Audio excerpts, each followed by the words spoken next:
ብድር ዘካን አይከለክልም በመሰረቱ በመጠኑ በራሱ ልክ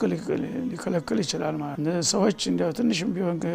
ብድር ያለባቸው ምክንያት አድርገው ዘካን ሊተው ይፈልጋሉ አይደል እና ለምሳሌ ገንዘብህ ሙሉ በሙሉ ለምሳሌ የሰው ገንዘብ ከሆነ የምትሰራው በሰው ገንዘብ ተበድረው ያኔ ያው ሰውየው አንጣ ቢልህ ይሄዳል ማለት ነው ያንተ ገንዘብ አይደል ወይም ደግሞ በግማሽ ይኖርሃል ያንተ ድርሻ ይኖርሃል የሱም ይኖራል ማለት ያ ከሆነ ሙሉ በሙሉ የሰው ገንዘብ ከሆነ ያ እንኳን በብድር የምትሰራበት ሰውየው የማይከፍል ከሆነ አንተ ለጊዜው እየተጠቀምክበት ስለሆነ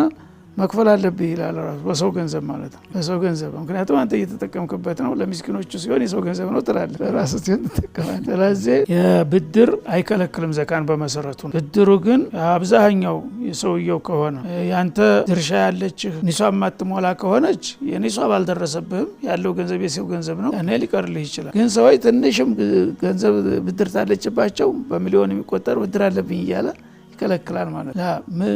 ተከለከለም ያው በመጠኑ ነው በብድሩ ልክ ለምሳሌ 1 ሚሊዮን ካለ 1 ሚሊዮኑ 200,000 ያንተ ነው ስለዚህ ያንተ በዛ ባለችህ ደርሳ ከሆነ ኒሷብ ከሆነች ትከፍልባታለህ ካልደረሰች ግን እንትናል ሰዎች ግን ሙሉ በሙሉ ብዙ ገንዘብ እያላቸው 100,000 እንኳን ተገባች ብድር አለበት እያለ ዝም ብሎ ያስ ራስን ማታለል ነው የሚሆነው ማለት ነው ብድር አይከለክልም በመሰረቱ ብድሩ አመዛኝ ሆኖ ያንተ ጥሪት ያንተ ድርሻ የማይደርስበት ከሆነ አሁን የለብህም ማለት ነው